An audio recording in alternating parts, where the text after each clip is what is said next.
Welcome to Tenor Tech, where I solve the problems you didn't even know you had. You begin by preparing a confined environment so dependencies do not leak. Create a venv and activate it. Install Python 3. 11 Plus and the framework you chose, for example Fast API for async speed or Flask for simplicity. Once done, scaffold routes, a basic app factory, and a requirements file.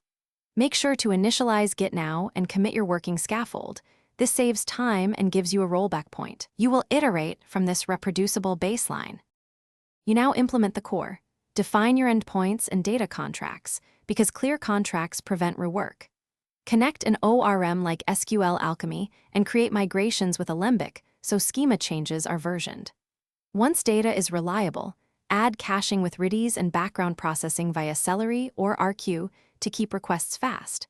Make sure to add authentication using JWT or OAuth2 and centralize config. Then write tests that exercise main flows. You finalize by containerizing the app and wiring up continuous integration so builds are repeatable.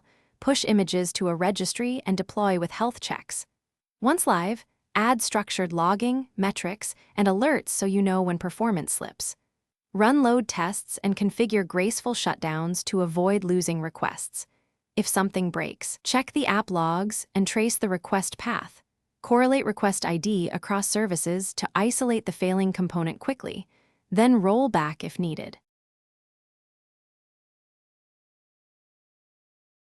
Thanks for watching. Subscribe to keep your life in tune.